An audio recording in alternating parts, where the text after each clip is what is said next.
An NES game is home to one of the most sophisticated game concepts. I am referring to context-sensitive game design, and I think for many folks they think it's outdated, but I think it's still home to some classic bread and butter game design.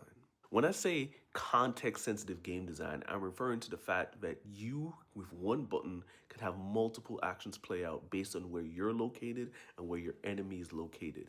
And so this really means that you're using one button for many things. And I think in 2026, we only see a game that asks you to use one button for multiple things rather than using all six, seven buttons, R3. You're kind of like, but why? I want to talk about two games to illustrate why it could be cool: Double Dragon and Kirby Air Riders. In Double Dragon, the focus is on spacing and hitting enemies through crowd control. Because you only have one button to punch and only one button to kick, you really need to be careful in how you're spacing this out.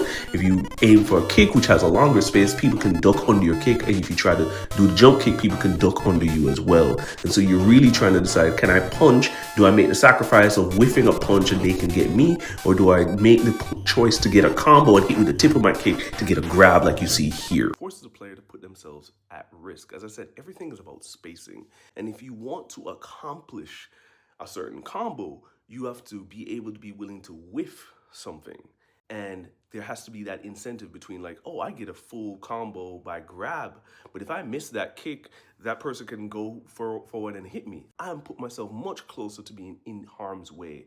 That context-sensitive design forces you to engage with and be much more deliberate rather than passive in terms of where you are acting in the game. In Kirby Air Rider, your boost and your ability to interact with enemies are connected to the exact same thing.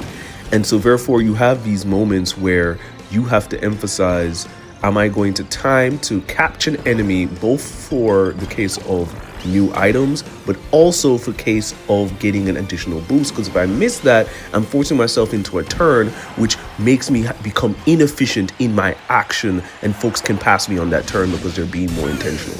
It means I am paying attention to the space, paying attention to the distance between me and my enemy, getting better at understanding that distance, and trying to look at where the track is laid out of, like, if I whiff and get into a turn, is that going to damage my speed? Has the risk and reward and the idea of whiffing leading to a punishment. Because you attach so many things to one button that the player has to really think about spacing and what happens if they miss one particular action and what other action are they doing as a result. It's all of that wrapped into one. It's why I think Double Dragon is sensational and Kirby Air Riders is fantastic. Yes, to modern day time, the bread and butter of game design always works.